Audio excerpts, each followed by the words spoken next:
بسم اللہ الرحمن الرحیم۔ سب سے پہلے میں جماعت اسلامی پنجاب کے تمام کارکنان کو، امیر صوبہ کو، ذمہ داران کو دل کی اتھا گہرائیوں سے مبارکباد پیش کرتا ہوں کہ 2 سال کی 2.5 سال کی انتھک محنت، کوشش، جد و جہد کے بعد حکومت پنجاب نے اور مرکزی حکومت نے ویٹ پالیسی فار 2025 اینڈ 26 کا اناؤنس کر دیا۔ یہ پہلی کامیابی ہے۔ یہ جو لوگ اس بات کا غلغلہ کرتے ہیں کہ ایفرٹ، کوشش، جد و جہد رائے گاں چلی جاتی ہے، میں محترم امیر جماعت حافظ نعیم الرحمان صاحب کے اس قول کو انڈورس کرتا ہوں کہ مزاحمت، کوشش، جد و جہد، انتھک محنت اور پرامن اور پیسفل جد و جہد ہی ہمارے ورکر کا راستہ ہے، اور کوشش اور جد و جہد سے ہی راستے نکلتے ہیں۔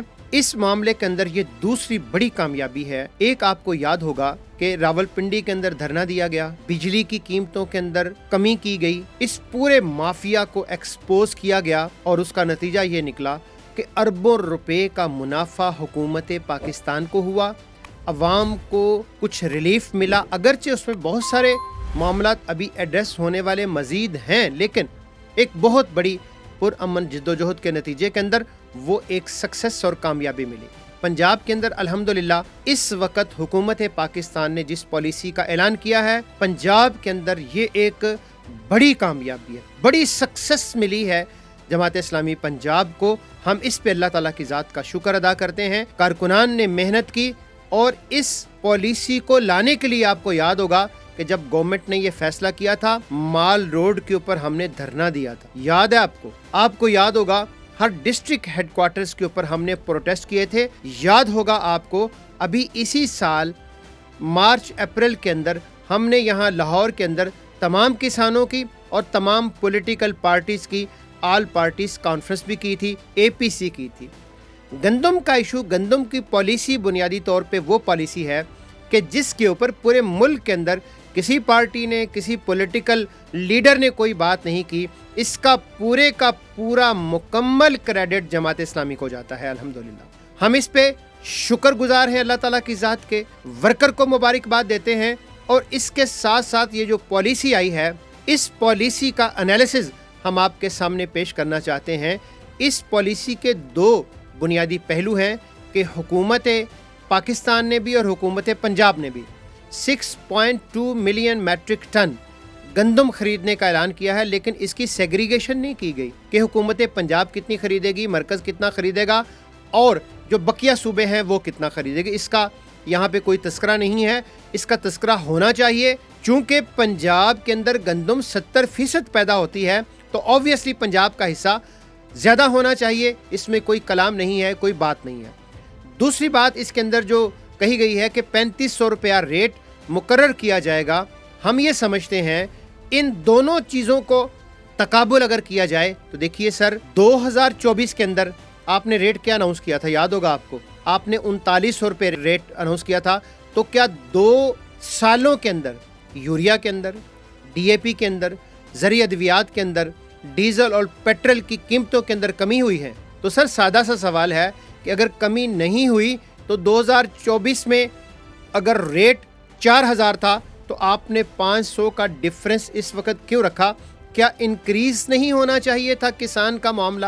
اس بات کو انڈورس کرنا چاہیے کہ دیکھیے یہ ریٹ بہت کم ہے، کسان کا جو مارجن ہے اس کو بڑھنا چاہیے، کسان کا حق اس کو ملنا چاہیے۔ البتہ پالیسی کا آنا خوش آئند ہے، درست سمت کے اندر پہلا قدم ہے، اور ٹھیک ہے، ہم اس کو خوش آمدید کہتے ہیں۔ دوسرا اس کے اندر جو ہم گزارش کرنا چاہیں گے کہ دیکھیے صرف ویٹ پالیسی نہیں، پنجاب کے کسان کو ایک کمپریہنسو اور کمپلیٹ زرعی پالیسی چاہیے کہ جس کے اندر گنا ہے، جس کے اندر کپاس ہے، جس کے اندر مکی ہے، جس کے اندر چاول ہے، جس کے اندر اور دیگر جو فصلیں ہیں وہ ساری کی ساری شامل ہیں۔ تو ایک کمپریہنسو زرعی پالیسی پنجاب کا کسان ڈیمانڈ کرتا ہے۔ فقط ویٹ پالیسی چونکہ آپ کے گلے کے اندر پھنسی ہوئی ہے، کسان روڈ کے اوپر ہے اور جماعت اسلامی آپ کے پیچھے ہے، آپ آگے ہیں، تو صرف ویٹ پالیسی کو دینے سے آپ کی جان سر نہیں چھوٹے گی، پوری زرعی پالیسی کا آپ کو اعلان کرنا پڑے گا تاکہ کسان خوشحال ہو اور ہمارا معاشرہ ترقی کرے، چیزیں آگے بڑھیں۔ اس کے ساتھ ساتھ ہم جس بات کی طرف اشارہ کرنا چاہیں گے کہ دیکھیے ایک سادہ سا اصول ہے، سمجھنے کے لیے ہم آپ کو ایک مثال دے رہے ہیں کہ گنے کا جو ایک من ہے اس کے نتیجے کے اندر ایک من میں سے جو چینی پیدا ہوتی ہے وہ 11 کلو چینی پیدا ہوتی ہے۔ اس وقت چینی کی جو قیمت ہے وہ 180 روپے کے اراؤنڈ ہے، یعنی کہ 11 کلو چینی پیدا ہوتی ہے اور اس کے ریٹ کو اگر دیکھیں تو یہ تقریباً 1980 کو 2000 روپے کے قریب فی من جو چینی ہے گنے سے پیدا ہوتی ہے۔ کسان کو ریٹ کیا ملتا ہے؟ یاد ہے کچھ کہ نہیں یاد؟ اور جو کسان کو ریٹ ملتا ہے یقین کر کے جانیے کہ وہ ایسے ہی ہے جیسے آپ کوئی پینٹ دے رہے ہیں، خیرات دے رہے ہیں، بھکاری بنا رہے ہیں آپ کسان کو۔ دیکھیے اگر 2000 روپے کا وہاں سے آ رہا ہے، 180 روپے کی چینی مارکیٹ کے اندر فروخت ہو رہی ہے، آپ پروڈکشن کاسٹ کو نکال بھی دیں تو پھر بھی اس وقت فی من گنے کی جو قیمت ہے وہ 700-800 کے اراؤنڈ ہونی چاہیے۔ اس لیے ہم یہ گزارش کر رہے ہیں کہ ایک کمپریہنسو پالیسی کی ضرورت ہے تاکہ اس کے مطابق چیزیں آگے بڑھیں، وگرنہ کیا ہوتا ہے مافیا، سیٹھ، اشرافیہ باہر بھیج کے، باہر سے منگوا کے کسان کو نہیں ملتی، سیٹھ کے آگے پیچھے چیزیں گھومتی رہتی ہیں اور حکومتیں بے خبر رہتی ہیں، بلکہ حکومتیں انوالو ہوتی ہیں اس پوری چیز کے اندر، اس کے نتیجے کے اندر کسان کو کوئی فائدہ نہیں ہوتا۔ تو کسان کو ڈائریکٹ فائدہ اس کے کھیت سے اس کی فصل کو اٹھنا چاہیے، منڈی کے اندر اچھا ریٹ ملنا چاہیے، کسان خود بخود آگے بڑھے گا۔ کسی کسان کارڈ کی، کسی ٹریکٹر کی، کسی ریلیف پیکج کی، کسی چیز کی آپ کو ضرورت پیش نہیں آئے گی، بلکہ کسان ملک کی ترقی کے اندر ایک بڑا رول پلے کرے گا۔ اور آخری گزارش ود ڈیو ریسپیکٹ ہم کرنا چاہیں گے، جان کی امان پاتے ہوئے عرض کرنا چاہیں گے کہ دیکھیے جو بات ہم آپ کو سڑکوں کے اوپر، ٹاک شوز کے اوپر، ہر جگہ پہ کہہ رہے تھے، 2 سال کی آپ نے خاک چھانی، تھوک کے آپ نے چاٹا، ہر کام آپ نے کیا، لیکن بالآخر وہیں پہ آ کے رکے کہ جو کام ہم آپ کو پہلے دن سے کہہ رہے تھے کہ گندم کو خریدیے، ریٹ اناؤنس کیجئے۔ اب سوال یہاں پہ یہ ہے، میں اپنے تمام آڈینس سے، پاکستان کے تمام پولیٹیکل ورکر سے یہ سوال کرنا چاہتا ہوں کہ ان 2 سالوں کے اندر آپ نے کسان کا جو حشر کیا اس کا ذمہ دار کون ہے؟ کسانوں کو 2200 ارب روپے کا نقصان ہوا، کون ذمہ دار ہے؟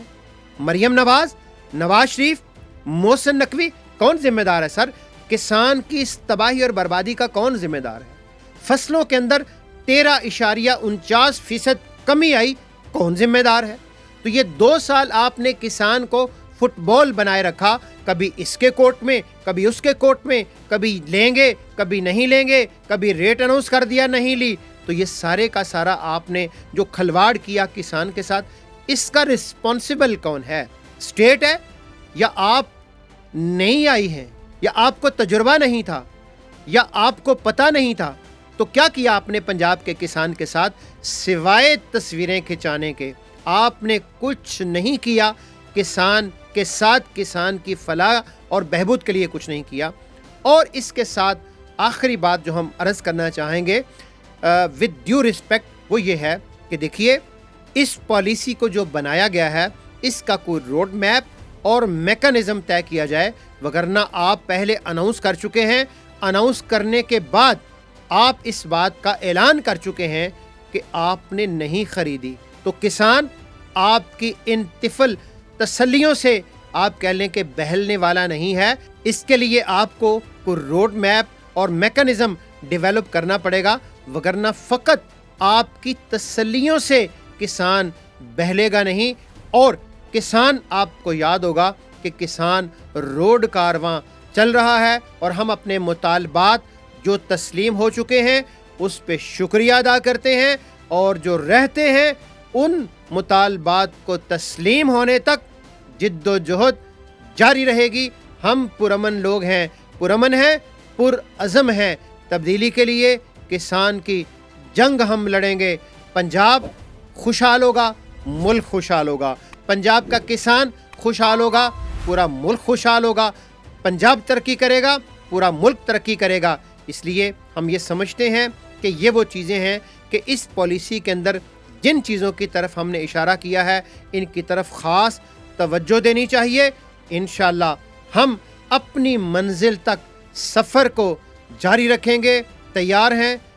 25 کو، 26 کو، 27 کو روڈ کارواں، کسان کارواں، جد و جہد اور اپنے حقوق کی جد و جہد کے لیے آگے بڑھیں گے. پاکستان زندہ باد، اہل پنجاب پائندہ باد.